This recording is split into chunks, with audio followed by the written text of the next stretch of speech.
আসসালামু আলাইকুম।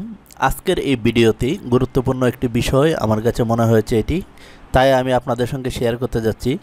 তো বিষয়টি আমি বলে রাখি। এখানে দেখুন, আমি এখানে একটা টাইম রয়েছে 9টা 30 মিনিট। তো আপনাকে আপনার বস বা কেউ আপনাকে বলল বা আপনারই প্রয়োজন পড়ল যে এখানে এই যে টাইমটা রয়েছে এই টাইমের সাথে 2 ঘন্টা অ্যাড করবেন। তখন আপনি যখন 2 ঘন্টা অ্যাড করবেন, এখানে 9টা 30 বাজে। আমি 2 ঘন্টা যখন আমি অ্যাড করেছি, এখানে দেখুন 11টা 30 বাজছে। অর্থাৎ এখানে আমি 2 ঘন্টা যখন আমি অ্যাড করছি, আবার এখানে দেখুন 2 ঘন্টা রয়েছে। এখানে এই যে পার্সনটা রয়েছে, এই পার্সনকে বলা হলো যে আপনি 4 ঘন্টা অ্যাড করে দেন তার সঙ্গে। এই যে 4 ঘন্টা আমি যখন অ্যাড করে দিয়েছি, তখন তার এখানে এত ঘন্টা হয়েছে। তার মানে এইখানে যে বিষয়টা আমি দেখাচ্ছি, এটা আবার ব্যতিক্রম আর একটা বিষয় রয়েছে। সেটি হচ্ছে যে এটা এরকম যে ধরুন আপনার এখানে 8 ঘন্টা কেউ কাজ করছে বা আপনি কোনো প্রতিষ্ঠানে কাজ করছেন, সেই প্রতিষ্ঠানে বলা হলো যে 8 ঘন্টার উপরে যে টাইমটা আপনার কাজ করবে, তার জন্য আপনি 2 ঘন্টা করে এক্সট্রা ওভারটাইম দিবেন।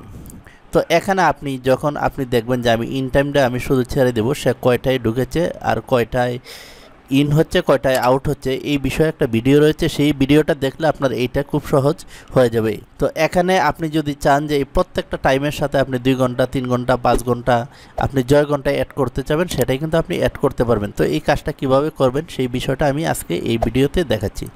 তো ভিউয়ার্স, এটাই আমি কেটে দিচ্ছি। এটা থাক, এই যে 2 ঘন্টা এটা রয়ে গেল। তো আমি এখানে যে বিষয়টা দেখাবো, এটা আমি এখানে প্রথমে আমি সমান সমান দিব। সমান সমান দেওয়ার পর এই যে দেখুন এই টাইমটা এখানে আমি সিলেক্ট করে দেব। তারপর আমি প্লাস চিহ্নটা দিয়ে দিব। দিয়ে দেওয়ার পর ফার্স্ট ব্র্যাকেট আমি এখানে দিব। তো ফার্স্ট ব্র্যাকেট দেওয়ার পর আমি এখানে একটা ক্লিক করব। এখানে ক্লিক করার পর আমি ভাগ চিহ্ন দেব। তো ভাগ চিহ্ন দেওয়ার পর আমি এখানে 24 আওয়ার্স অ্যাড করে দেব। অ্যাড করে আমি লাস্ট ব্র্যাকেটে আমি ক্লিক করব। ক্লিক করার পর যখন আমি এখানে ক্লিক করেছি, তখন অটোমেটিক এখানে এই সময়টা চলে আসছে। কিন্তু আমি যখন এখানে এটা দিয়েছি, সঙ্গে সঙ্গে কিন্তু সময়টা চলে আসছে।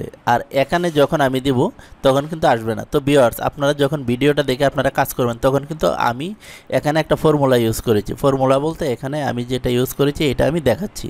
তো সমান সমান দিলাম। সমান সমান দেওয়ার পর আমি এই যে এটা সিলেক্ট করে দিয়ে আমি আবার প্লাসে ক্লিক করব। ক্লিক করার পর ফার্স্ট ব্র্যাকেট দেব। দেওয়ার পর আমি এখানে এইটা আমি সিলেক্ট করে দেব। তারপর আমি ভাগ দেব। ভাগ দিয়ে 24 দিয়ে আমি লাস্ট ব্র্যাকেট দিয়ে ইন্টার দেব। এই যে দেখুন, আমি যখন এখানে দিয়েছি, এখানে কিন্তু এরকম লেখা চলে আসছে। তো আপনাদের এখানেও কিন্তু এরকম লেখা আসবে, কিন্তু এখানে কিন্তু আসে নাই, কারণ এইটা আমি একটা ফর্মুলা বেস করে নিয়েছি সেই জন্য। তো আপনারা কি করবেন, এই সম্পূর্ণটা এরকমভাবে সিলেক্ট করে নেবেন। অথবা যদি কলামটা লম্বা হয়, তো সম্পূর্ণ কলামটা আপনি এভাবে সিলেক্ট করে নেবেন। সিলেক্ট করে নেওয়ার পর আপনি এই যে এখানে চলে আসবেন। এখানে চলে এসে আপনি এই যে কাস্টমসে চলে আসবেন। কাস্টমসে আসার পর একটু নিচ দিকে আপনি চলে আসবেন। নিচ দিকে আসার পর এখানে দেখবেন যে একটা টাইমের একটা ফরম্যাট রয়েছে। এই যে দেখুন HM PM, এইটা যখন আপনি ক্লিক করবেন, তখন দেখবেন যে এটা এই যে টাইমটা একুরেট চলে আসছে। এই যে দেখুন, এখানে কিন্তু সুন্দর করে চলে আসছে।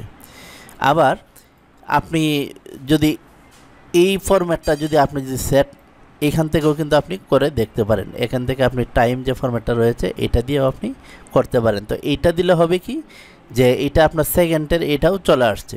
আর আমি কিন্তু এখানে কিন্তু শুধু ঘন্টা আর মিনিট, আর এখান থেকে যখন আমি টাইম ফরম্যাটটা সিলেক্ট করে দিয়েছি, এটা কিন্তু আমার একদম সেকেন্ড সহ চলে আসছে। যেহেতু এখানে সেকেন্ড নাই, তো আমি এই জন্য এইটাকে আমি সিলেক্ট করব, আর এটাকে আমি দেব না। তো আপনি আপনার সুবিধা মতো এই কাজটা করতে পারেন। তো এখন আপনি ওভারটাইম কীভাবে করবেন এইটার উপরে আরেকটি ভিডিও রয়েছে এই পুতুল টিচ ইউটিউব চ্যানেলে আর পুতুল আলতাফ ফেসবুক পেজে। তো সকলে ভালো থাকুন। আল্লাহ হাফেজ।